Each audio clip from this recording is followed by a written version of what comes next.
Hello everyone, welcome to Datu's Corner Live. I'm your host, Datu Tim. And my video is going wild here. Okay, so I've got multiple things going on. I just updated a bunch of the stuff that we're doing here. So, right now, there's a lot of stuff going on here on my end that's throwing some things off. But we've recently updated the system. We are now doing the 1080 DP, and I'm broadcasting live. Thanks, Mr. Facebook user, for the sweet intro comment. I don't know who that is, but thank you. So we are broadcasting here on Facebook, multiple channels or pages, as well as YouTube. So when this is all done, by all means, people, feel free to share this wherever you feel that is appropriate. So now, let's talk about the topic. So the topic is toxic people bringing us down. Now, let me give you a little backstory. So this didn't happen just this weekend, and things have been happening for quite some time. And during COVID, it made me reassess things. So, and I understand we're going through COVID cabin fever.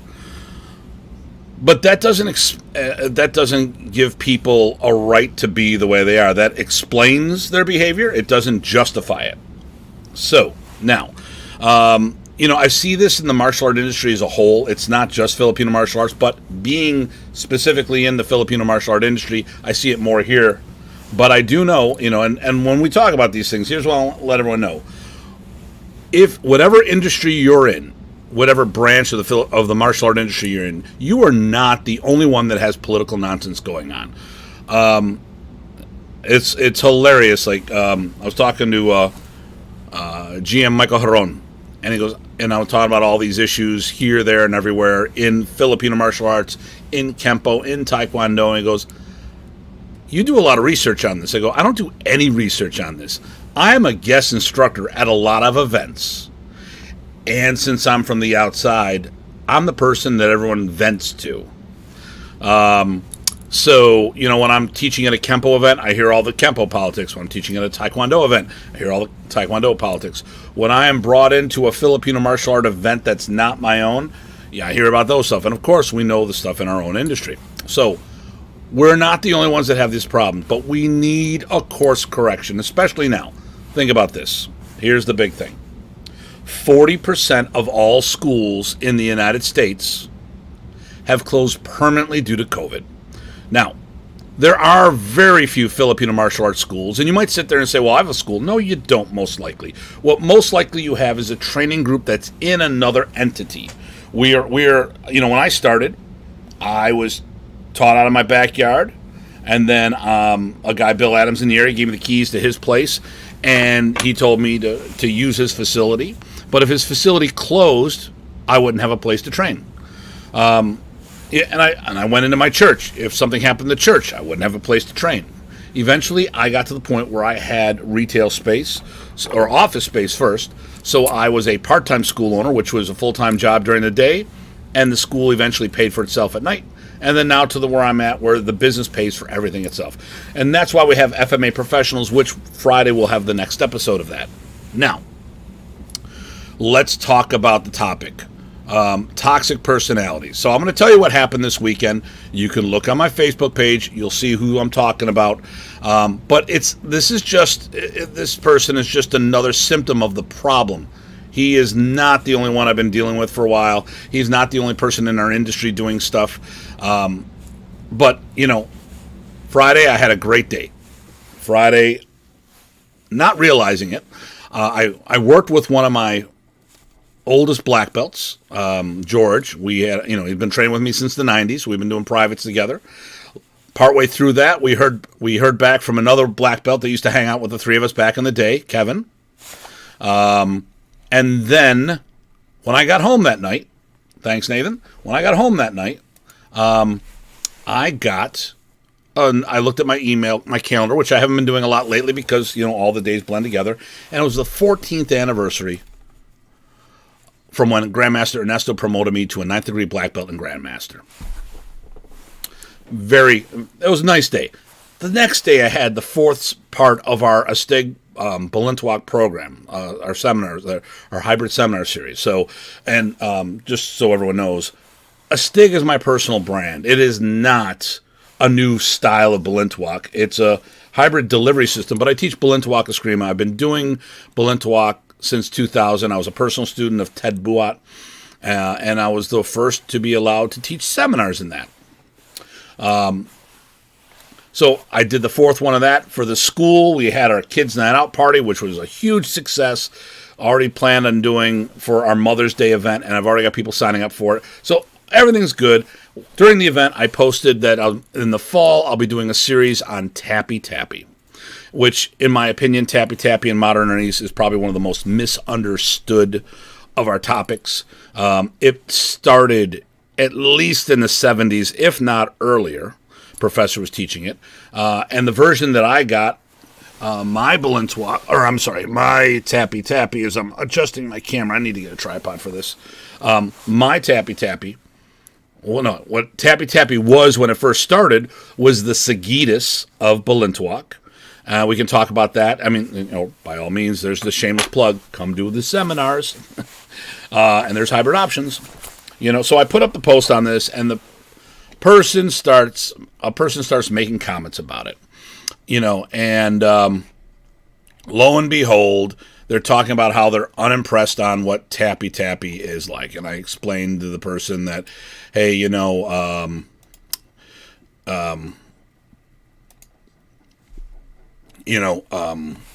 it's really the original Tappy Tappy.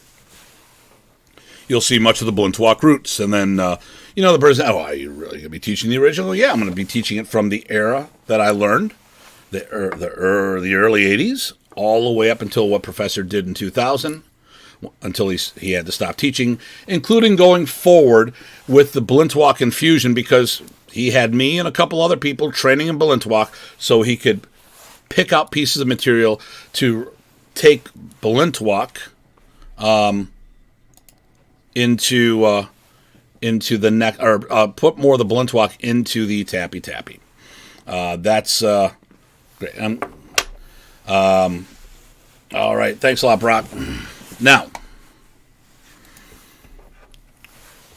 as we went back and forth, I sat there and said, hey, the person said, well, I never got it to make it work. Well, maybe you couldn't work it because you didn't train to work it. Maybe you sit there. There's holes in this stuff. Is there holes in the stuff, or didn't give it an opportunity? Like when I see something new, I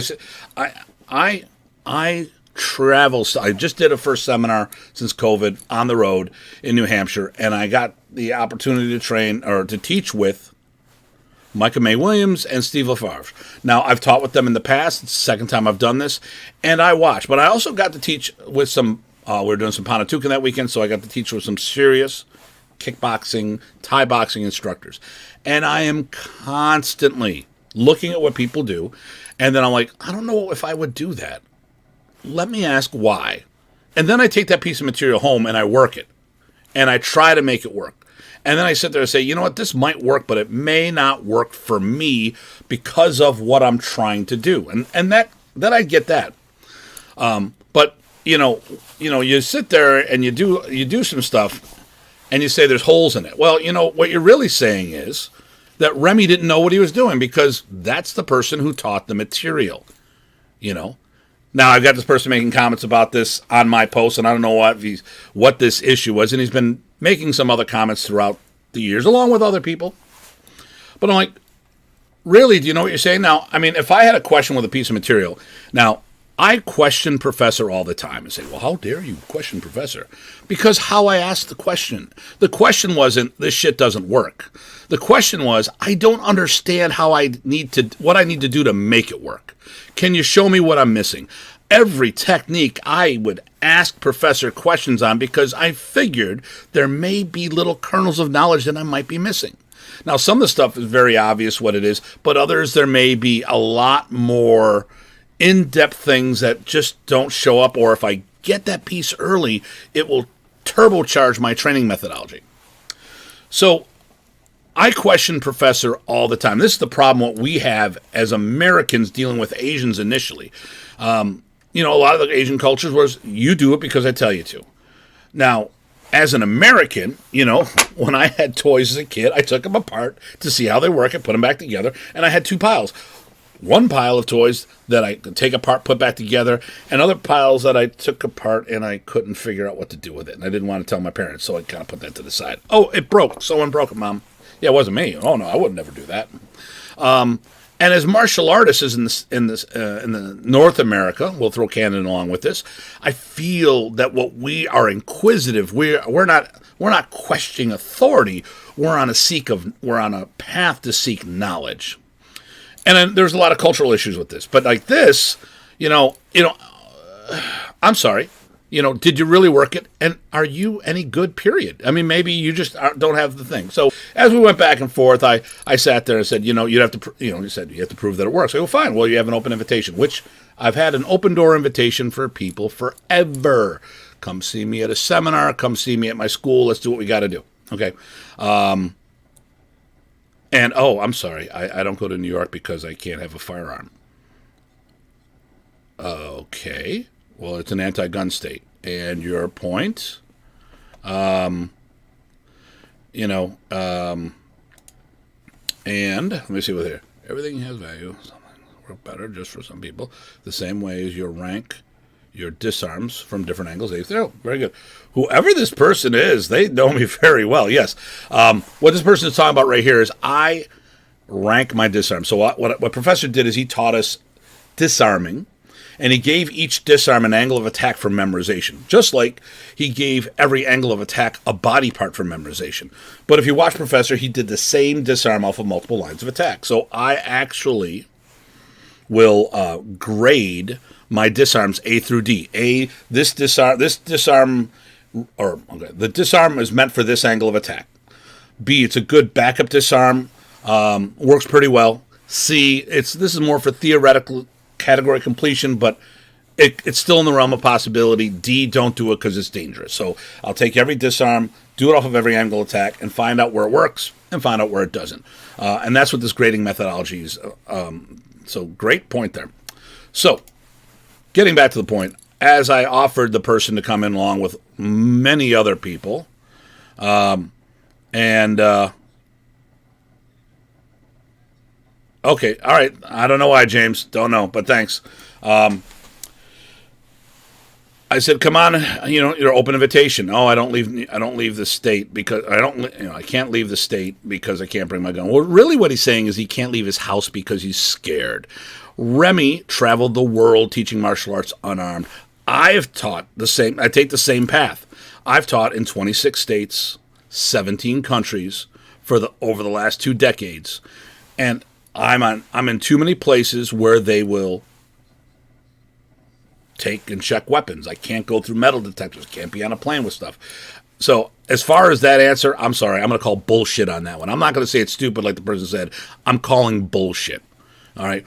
I remember an incident with Professor in Michigan where some illustrious martial arts grandmaster allegedly put a hit out on Professor saying, telling his students you should retire him. And I've heard this from multiple sources from that group of people, that organization. So a letter popped up on Jay Spiro's doorstep, which was the host, in Tagalog, if I'm not mistaken. It was taken to Ted Buat, my Balintawak instructor. He translated it and said things like, you've been dodging so-and-so for decades. You should retire or we're going to retire you. So I was part of the security detail to take care of Professor. He actually stayed in the house with us the whole weekend, which was a great experience for me. I mean, there are so many things that he and I got to go over while we were there together. And he got to meet my crew because there was like 7 of us staying in the house plus Professor. And we had some very fun times. Well, of course, when the day comes up, one person showed up that was squirrely, paid for the seminar, and then boogied. Professor didn't dodge people, nor do I. All you had to do is pick up a book, a magazine, because that's what we did at the time. We didn't have the internet. At least not the way we do now. And you can see a whole list of all the seminars that Professor was. It wasn't dodging anybody. You want to see Professor? Here's a list of places where he's going to be. And I've done the same thing. I've heard this time and time again. I'm like, listen, I live in a suburb of Buffalo, New York. These are the seminars I'm doing. And prior to COVID, for the last 2 decades, I've been averaging 35 plus seminars a year. So it's not like I don't go in your area. But if you're going to make these comments, at least have the conviction to show up and do so. Hey, Jeff, how you doing? And hello, Mr. Sam. Okay, so, and for those who are joining us, this is being fed live to, it's on, I'm looking at it. I got multiple screens going on right now, so I'm looking over here, which is my right, your left. It is on YouTube, so if you missed it, you can watch it there.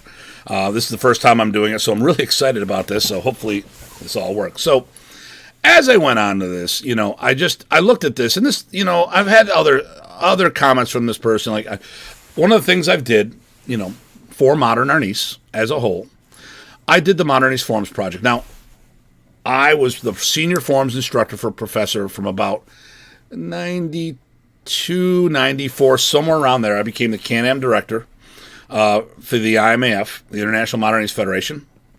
And one of my jobs, it started, we hosted a camp in Buffalo. And we had 3 camps here. Hello, guys. And one of the jobs I was doing was teaching the forms when we come to Buffalo. Okay. I ran the only full-time Modern Arnis school that I know of while Professor was alive. I know people who've done hybrid schools where a really high concentration of modern, there's some schools out there that were pretty much 50-50, half their main art and half Modern Arnis. Okay. But when the people say, well, why do the things look so differently? Because people were blending with different things. So when you watch the forms, Remy encouraged stylistic interpretation. So a lot of people, if they were karate people, they did their forms karate-esque, kung fu-esque, and so on and so forth. So, my job was to teach the forms. And one of the things that would happen is a lot of people did them differently because they were doing it based on their original system. So, at camp, there'd be lines I'd have people knocking on my door at midnight at Michigan State University, waiting to ask me forms question because, I was a lot younger and I was nocturnal and the door was always open and the fridge was always stocked with Canadian beer. So, and those were the times when you're young and foolish and brain cells weren't working. So I was constantly teaching that, okay? Constantly fixing people's forms. And any camp I showed up to that I participated in about after 94, when it came time to teach the forms, Professor would give me the room. He might take some of the black belts to the side and work tappy-tappy, the stuff that they needed to work on. I didn't need that much of it because, well, this is what I was doing as a primary system. So, he would take those people who need a little extra, or maybe he needed a break because he had gout and sometimes it would flare up. And he was doing stuff like 40 weekends of the year. And when his was insane because he would do 2 events a weekend. He'd come in, when he first came to Buffalo, before I started hosting him exclusively, he would come in on a Friday, teach the seminar Saturday, and fly out to Connecticut or Chicago or something Sunday morning and do another seminar there. And every weekend he was doing that. No one did the quantity of seminars that Professor did. Nobody.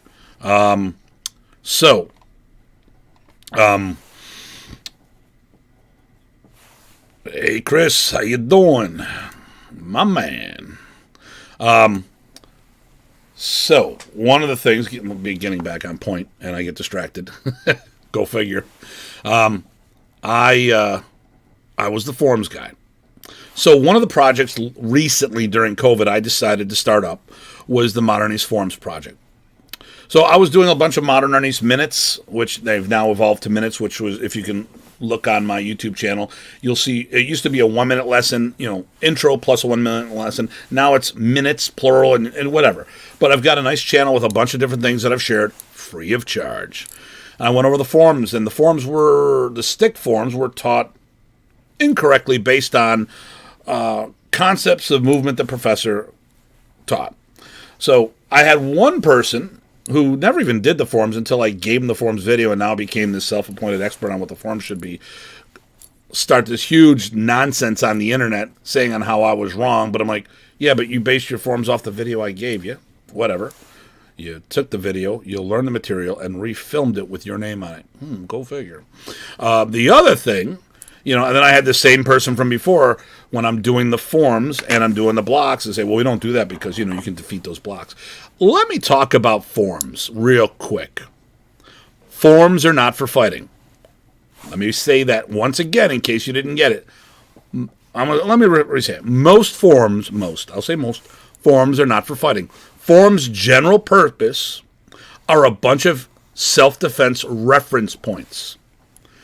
You don't sit there and say, well, this is how I would counter the move in that form. Bullshit. Okay? What kind of moron are you?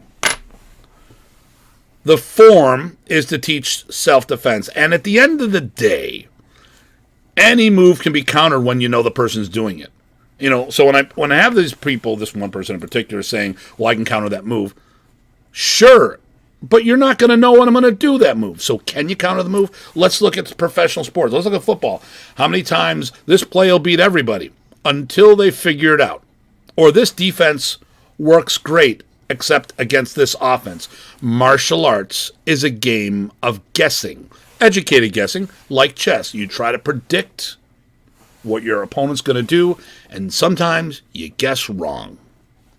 So, and I don't know, like I said, this clown who's been busting my chops as of late. I don't know what's up his ass, because everything that was posted as of late. I mean, over the and it's probably the COVID lockdown, But with everything going on, every time I post something, my teacher, he was one of Remy's original students. I go, really? No, do you know of anybody who started before him? Yeah, a whole shitload of people in Sacramento and San Francisco, because that's where Remy started stuff. Matter of fact, I'd say someone who's living in the States still, probably his longest running American student, wait for it, Bruce Jutnick. Remy, when he came over, lived with a cousin for a while. I think he spent a little time with Max Palin, and then eventually moved in with Bruce Jutnick, Hanshi Bruce Jutnick. Okay, which I just talked to him yesterday, or not yesterday. His name's great, cool. With the excuse me, I'm gonna. Oh, excuse me. That's why I shouldn't be drinking while I'm talking.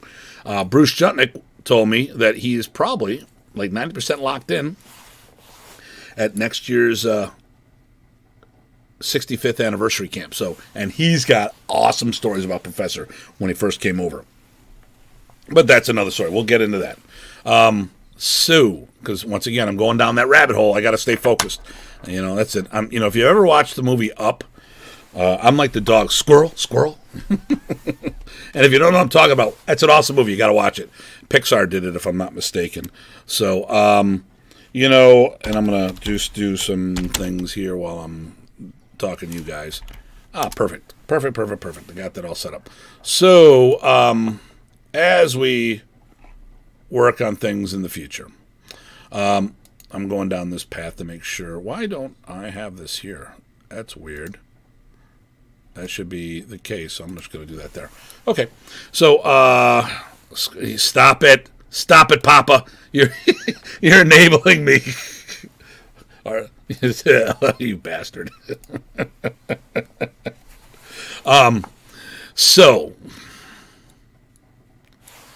this toxicity is just enough. I mean, I see things. I said, when you start picking on forums, and let me talk about the forums that I posted. I post these forums to the community So the material's not lost. That was what the Modern East Forms project is.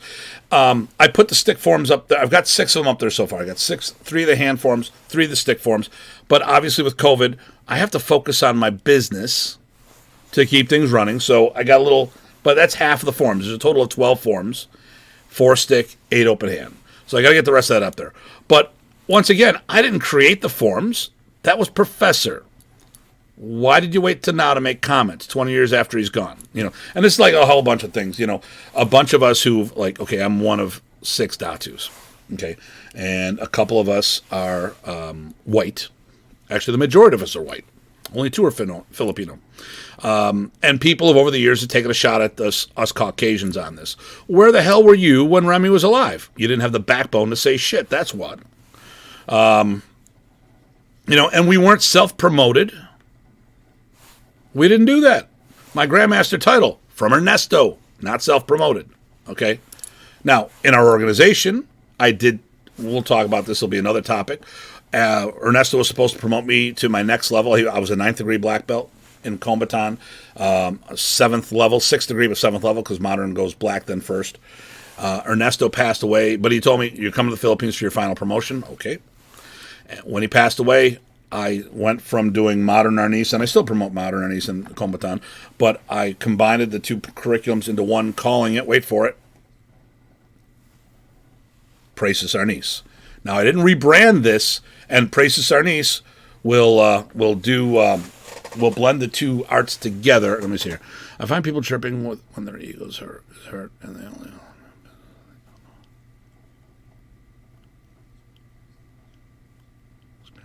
Yep. Ass hats, I like that. I'm more of an ass clown guy. But, when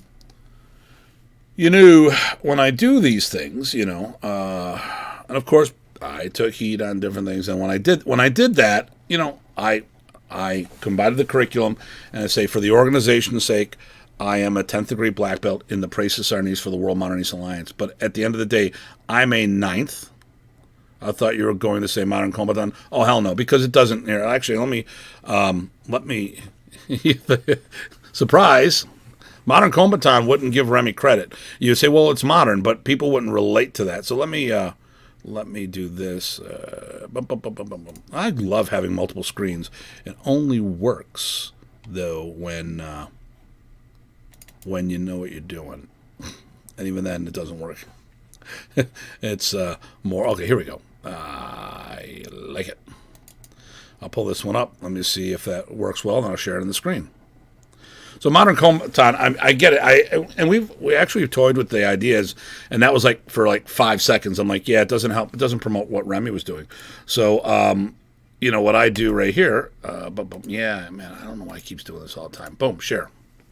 So this is what I go by. Presas Arnis, and it says in the bottom, Modern Arnis and Kombatan. I embrace both halves of the family. I got the brothers to speak to each other, which is another topic, which we're going to be going into another series. It is the, I agree, though, Presas Arnis makes more sense. It does. What I'm going to be talking about is we're going to be doing the Modern Arnis Chronicles, because there's been a bunch of interviews out there on Modern Arnis, and a lot of people got a lot of good information, but they're a little off. So I want to do a series. I'm going to be doing a series specifically on Modern Arnis, and so we can chronicle this, and we'll put it up on YouTube, so it's free of charge, so people can watch it, so we don't lose the history. I think it's very important. But now I'm going off the rails again. So, instead of doing things private, there's always these public comments. Why? If I have a problem with somebody, generally I say it privately. There's no reason to put this out on the net for everyone to see if you've got an issue. Now, why am I addressing this way? Well, because the person opened up the door, has been continually opening up this door, and he's not the only one. I'm just sick of it. So during COVID, I decided that I was going to start removing all the toxic personalities out of my lifestyle. I need to worry about me and my family and my business, and not jerk around with a bunch of ass clowns out there who are either jealous or insecure of things. It's funny, the hypocrisy out there. And this talks about all the toxic nonsense and this venom out there. You will have people. I will make a comment. So I'm gonna say one right now. I was the highest ranked as well as tested black belt in the States at the time of Professor Presas' passing. Now, when I say this, okay, I was the highest tested in over 17 years, and I was the highest active ranked black belt. So this is not me trash talking any of the other black belts. Okay. Now, first of all, someone's going to say, what about these people? Well, to be active, you need to be interactive. Rank is not a constant thing. It's like, listen, Muhammad Ali will always be the champ, but he's not the champ. Everyone remembers him being, some people think he was the best of all time. Mike Tyson was the champ. But neither of them are at the moment, obviously, because Ali's passed on. But the thing here is, you are, and of course the phone's ringing, so I will get to that later. I'll go back there. You, with boxing, the champ is whoever is doing stuff at that time. Okay. And, that's being active. Okay, that was the number one person, and you're seated in the rankings based on what you're doing at that moment. But once you retire, you're done. And to be active, you need to be interactive. Oh, I never stopped training. Yeah, but if you haven't been around for 5-6 years, how accurate is your material, and did you have that fine tuning? Like Professor had a thing called expiration dates on the diplomas. I do it as renewal because it's a little more palatable, and that's really what it is. We don't want to say that the belt expires because people don't like that. We renew it, okay? And people say, well, how do you lose a black belt? I go, well, let's think about this. You don't keep up with your training. A 10-year-old gets a black belt and then stops training, and maybe 10 years or so later, he goes back into martial arts. What is he? He is a person that once earned his black belt. The status is no longer active. They come back in the club, and they're not going to start in the white belt class, but they need to brush things up before they move forward. Now, if I have a 10-year-old black belt, that's got to be a junior black belt, not an adult black belt. Thank you, Mr. User. I'm assuming that's James. So, if doctors have to recertify, pilots need to log a certain amount of hours to keep your, to parachute, you need to do so many jumps. Scuba divers have to swim so many hours. We have to renew our driver's license, and things can happen. I mean, and some certifications and courses are no longer valid after time. Like a computer degree from the 80s is not going to be the same as one from 2000 or beyond, right? It's different when you're working on that old Atari. So, thank you, Brian. Thank you very much. Now, so getting back to that, I was the highest tested black belt and the highest active rank by professor's words. Now, I had people get in my face about that during an interview. So I made there's a whole bunch of things that happen. There's FMA Pulse, FMA Talk, which was my FMA Pulse is the guys out in Chicago. FMA Talk was first. FMA Talk was me. It was a discussion group on the internet. It was a spin-off of Martial Talk, which was another group that I was part of that I helped build. Bob Hubbard and I created both of these. Bob had the technology, I had the network, and it grew to both of the events, or the groups grew to be the biggest in what they do, or one of the biggest. So Martial Talk was, I think, in the top 5 martial art discussion groups, and FMA Talk was the number 1 Filipino martial art discussion group in the world at the time. Then acquaintances of mine, they wanted to do podcasts, so that we co-branded it with FMA Talk Live, and then there was FMA Pulse, and now there's FMA Discussion with unrelated, so there's a lot of FMA blah, blah, blah, blah. So I was interviewed at a tournament in Chicago, and usually I would say that I was the highest tested, and I stayed away from highest rank because some people got twisted. But I mean, at the end of the day, why would I downplay my credentials? And I've had people over the years. This is that whole toxicity, if that's a word. I've had people over the years try to make me feel bad for my accomplishments, for the things I've done. So when I say I was the highest ranked black belt at the time of Professor's passing in the States, it was true. Okay. Now I've heard some things that people got ranked after Professor was diagnosed. Well, I was with him. I was the only American with him in Germany when he got diagnosed. And he offered to promote me, and I turned it down. And of course, I told the chairman of the board, hey, you need to get him out of here before people get promoted, before someone with less ethics, comes over and tries to do something. Well, of course, a bunch of Americans came over and they got promoted, go figure.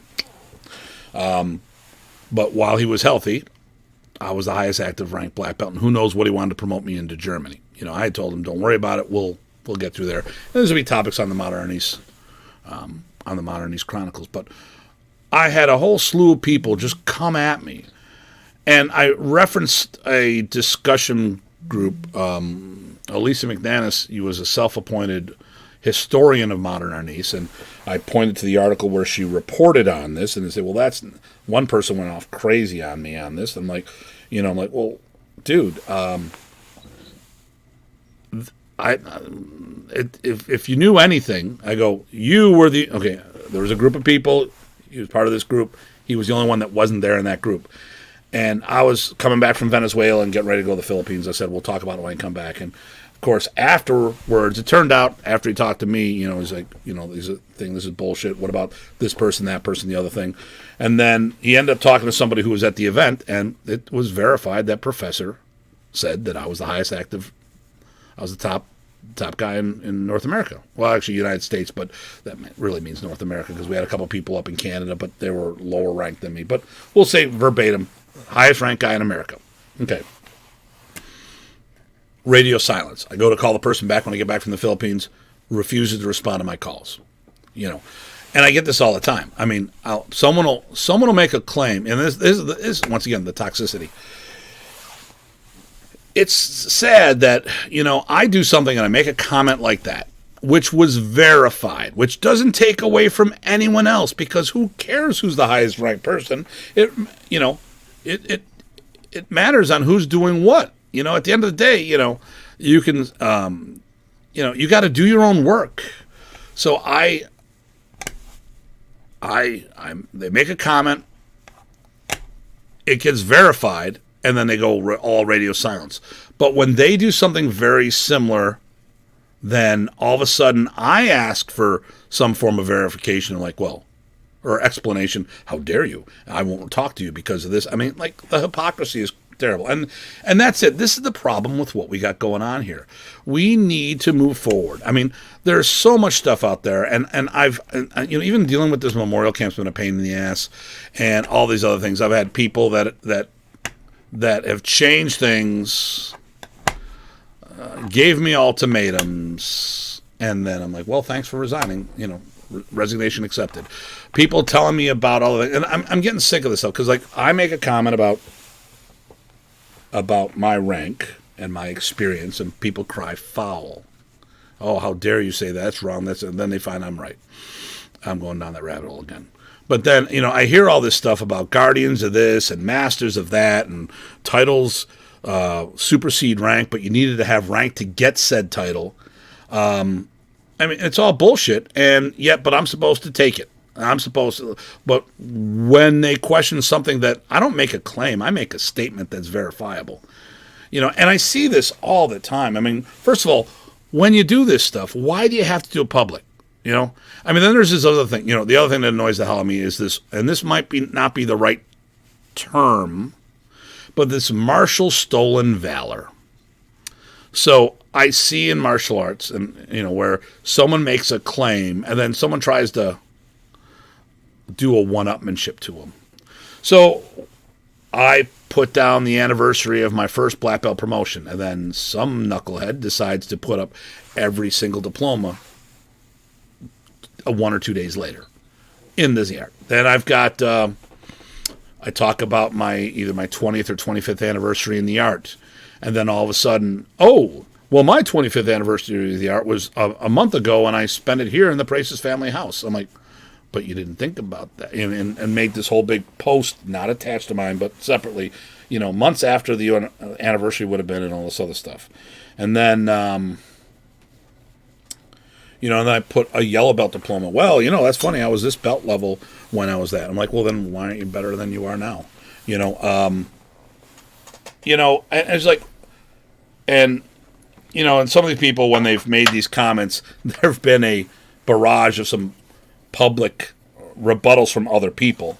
But the fact of the matter here is, a lot of this stuff is like, why? I mean, like, I taught the first seminar for Filipino martial arts in Iceland, which I was shocked that no one said anything about that, because when I did possibly the first modern Arnis seminar in Venezuela, I got someone saying, well, I have someone who's there. One of my old students is there.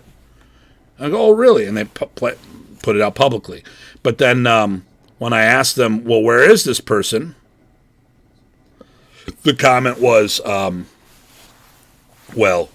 they're in a monastery or something along like that. Well, then what you're saying is you have a student there who moved there as a missionary or something, but are they teaching? And the answer was no. And I'm like, well, why do you even bother making a comment? So let me see here. I'm way more interested in the person's depth of knowledge and their ability to teach than their supposed rank. Yep. Well, and that's the one thing I've gone by in too with all the stuff. I mean, it's amazing how the nonsense I put up with stuff. So obviously, this is what I do for a promotion or for a living. I've been very fortunate to take my passion and turn it into my profession, and it's still my passion. Like, I love attending seminars. I love learning from other people. We have wristbands that we use for our belt rankings in the school, and on the outside it's the color, and then it says Presas Arnis on the inside. Student for life. And that's where I'm there. So okay, so here's a good one. Let's see what this is. So how do we fix this issue in the martial art community? Is it a matter of business education? If we are all successful spreading training methods, will it reduce drama? Or is it a bumpy chess game inherited with martial arts? Well, hopefully both.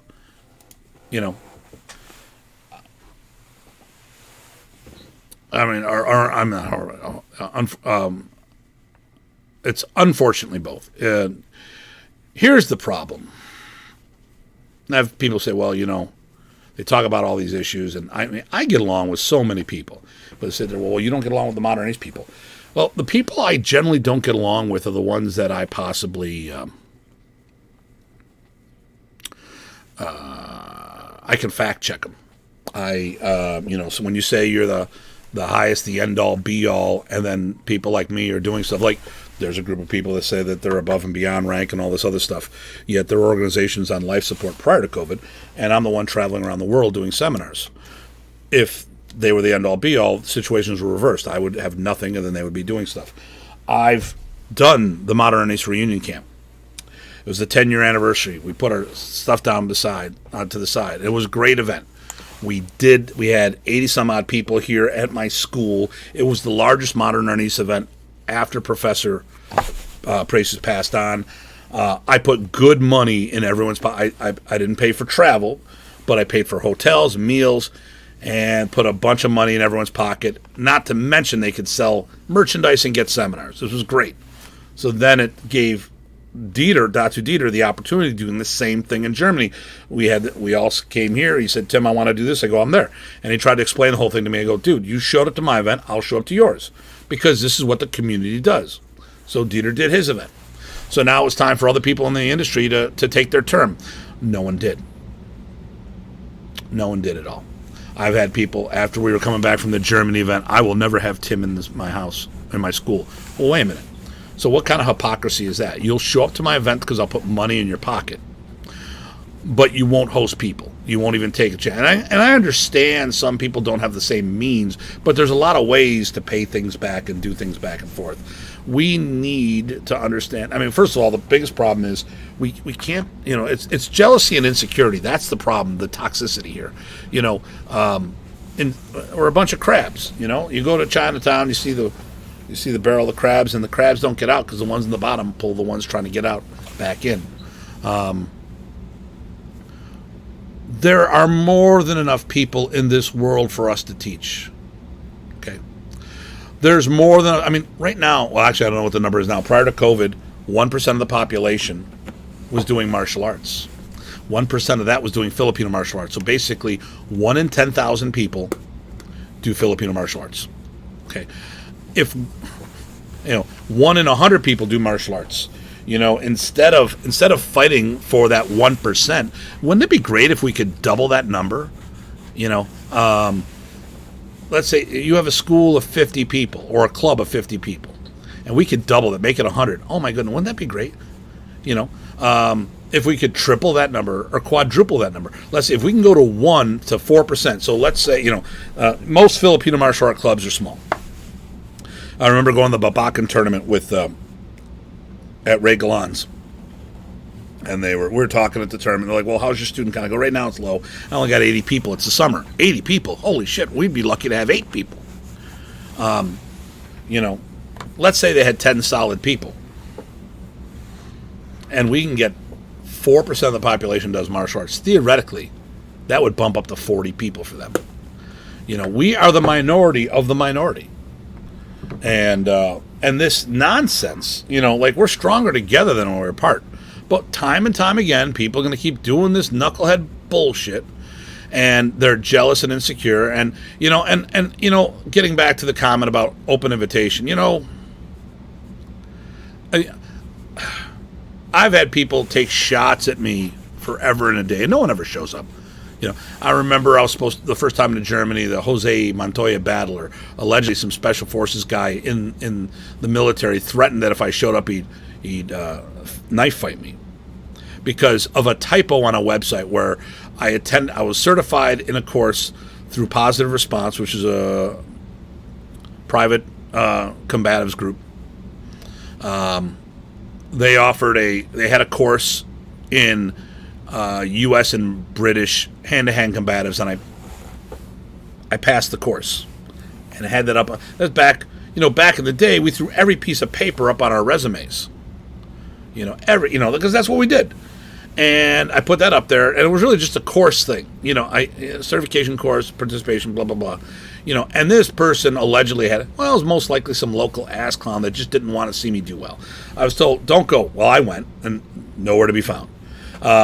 I had, don't go to the Philippines. No, don't go there because you're using a Muslim term. It's not it's mostly Catholics over there, and Datu hasn't been established in the Filipino culture as a Datu term or name, and we've gone over this recently with people using food products, bands, DJs using the term Datu. So don't think so.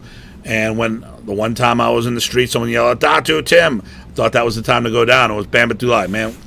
Hey, sir, big hugs and all this other stuff. They call me Datu and Grandmaster over there. I tell them to call me Tim, and they continue to call me Datu and Grandmaster. That's them doing it. I don't require that. But, don't go there because of this. Okay, whatever.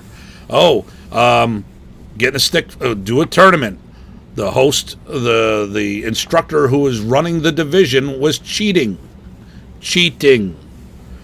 And when the video got to the tournament host, they couldn't undo the calls, but what they could do is name me and the other person co-champions because there was a lot of shenanigans going on. So after that got out publicly, this person challenged me to a stick fight. I said, well, I'm going to be down that way. Let's do this. Padded, live stick, whatever you want. No, nothing. Then he keeps talking on the internet and talks to me how, I'm this, that, and the other thing. Hey, anytime, any place. Then on the phone, we'll go to the Philippines and do this. I'll fly you there in front of your peers. Fine, I could always use another free trip to the Philippines. We've got to stop with this false bravado. We got to stop. If you got a question for someone, ask them privately. And the thing here is, let's not get twisted. What does a belt do? It covers 2 inches of your body. What does a diploma do? Well, you can wipe your butt with it. But at the end of the day, it's not going to cover your butt. It's not going to. You still have to step up and do what you got to do. Now, for the people who are doing what they're doing, keep doing it. Okay? But the people who are sitting on the sidelines making these comments, whining, crying, complaining, but not doing any better. I go, there's a couple. I have a little couple different discussion groups, and one is a very small discussion group, and we've busted some chops privately about some people who are poser-ish, and but it's a private group. It's like 4 or 5 guys. We just talk. We vent every now and then. But the one thing I'll say to is, like, we got to give these people credit. What? They're out there doing it at least. They're out there in the trenches, getting seminars, spreading the art. We can't fault them. I mean, they should be doing a better job, but at least they're out doing it. There's a lot of people I see out there that, oh my God, these guys suck. But they're doing it and they're spreading the art. And if people think that if it inspires people to keep getting in what we're doing, then it's a good thing. Do I want a higher quality representing of what we're doing? Oh, hell yeah. Hell yeah. But, the thing here in general is like the martial art industry as a whole. I don't care what you do. I mean, do I want them to do Filipino martial arts? Well, of course I do. But as long as you're doing martial arts, it's good for the whole group. What do we got here? LOL. What absorbed into your mind that counts? Yep. Very good, John. So, we need to, as a martial art community, not just Filipino martial arts, but as a martial art community, because a lot of us may have multiple backgrounds. Now, all of my I've got one I do Bondo with Dr. G. Really more of a private student than anything else, but they're still my brothers and sisters in the Bondo community.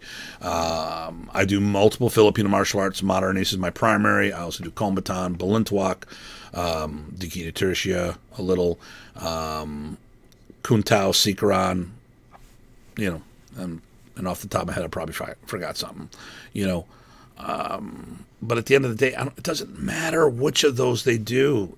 It matters that they do martial arts, and as a community, we get together, realizing that we're stronger together. And it just, and right now I'm in that process, so I'm telling everyone what I'm going to be doing, and this is my recommendation to everybody else, especially now with this stupid ass COVID cabin fever. Okay. It's with an A, not an O. It's a Burmese martial art. So Bando, or from Miramar. They call, I don't know how you'd say it because they changed the name. John, anytime you want to talk about it, just let me know. We can talk. Really can't get into that at the moment. But it's not Bondo like what you put on a car. That's a whole different thing. But as a whole, we need to pull together as a community. We need to be less intimidated.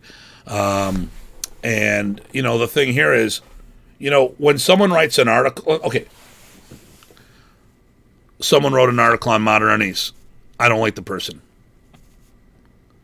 But if it attracted more people to the art, then it did its job. Okay? Someone does a video.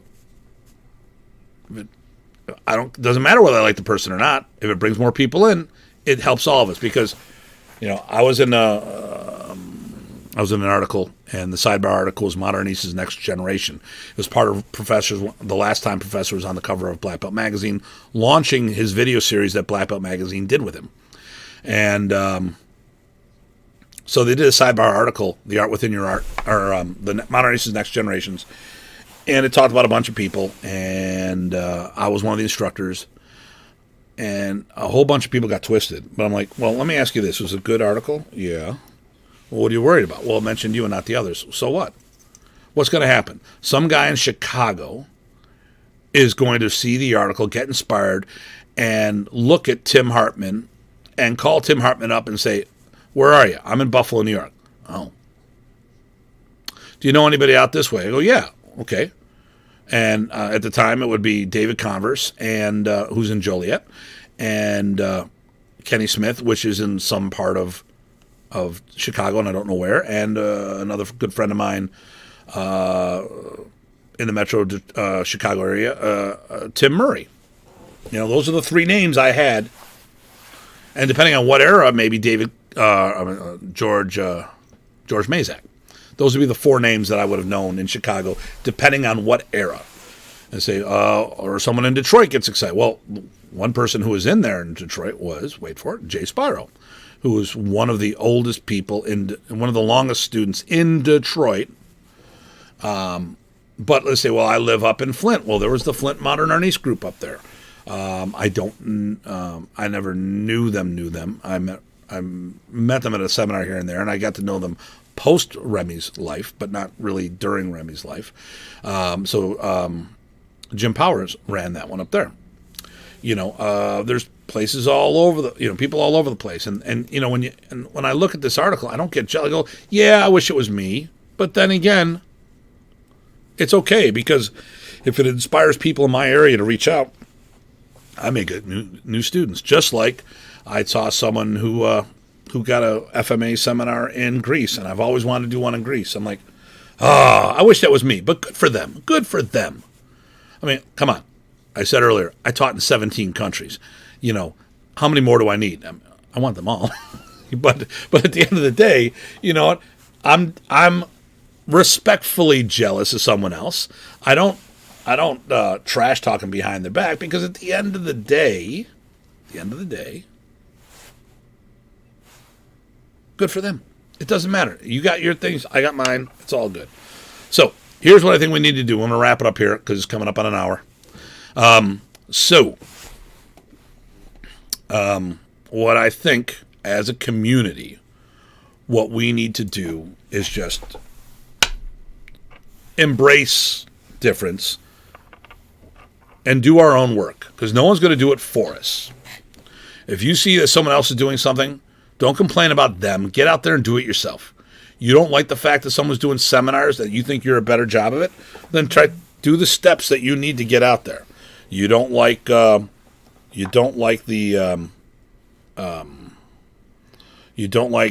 quality of someone else doing something, then show them how it's done. Get out there in public and do that there.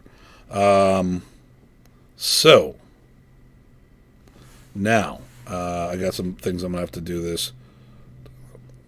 Okay. All right. So interesting news in the school. Not a big deal. All right. So listen. Here's the deal. We need to move forward. We need to stop this bullshit. If you have a question on something and talking to someone, message them private. And if someone's being unreasonable, and what I've started doing this last year, more so than before, ban them. If you don't like what people are saying, you can turn it off. The nice thing about when people say, there was a show one time, Facebook ruined my life. No, you ruined your life, idiot. Because you didn't have to be on Facebook. You could have turned Facebook. Well, people posted all this stuff on there. And you can report them. So when I ran FMA Talk, I had a bunch of people whine and cry and complain to me. I'm like, well, hit the button, report the moderator if you don't like it. I don't have time to read every post that's up there. And then I'll look at the post, and if the person needs to be suspended, I can't tell you on how many people I've suspended and whom I've suspended and eventually kicked off FMA Talk. And they'll and that'll be another topic. So we need to move forward. Stop the petty bullshit. And if someone is being unreasonable and you can't find any way that works for you, simple, ban them. And that's what I'm starting to do more so than before. Okay, so next week, or this Friday, I'm going to do the next episode of FMA Professionals, and it's going to be how to host a seminar. The past one, I talked about building a seminar career. So I'm going to talk about how to host seminars, and it'll talk on both sides, i.e. How to host it, and then what things the instructor should do, because both sides need to protect themselves and make sure there's no misunderstandings, and I've seen some bad things happen. Next week on Datu's Live. Datu Corner Live. I've had a few topics in my mind, and I'm not sure which direction I really want to go in. But I will be here every Monday at 11 o'clock, unless I'm on the road, which doesn't look like it's going to be for a while. We will continue doing Datu's Corner Live. So I hope everyone got something out of it. If it was just me venting, thanks for listening to me. And I'm going to sign out now. So, and someone liked they said I had a badass opening credit. Well, I think I've got a badass closer as well. So, as always, everybody, please stay safe, stay sane. I'm looking forward to seeing everyone live in the future. And this is Datu Hartman signing out.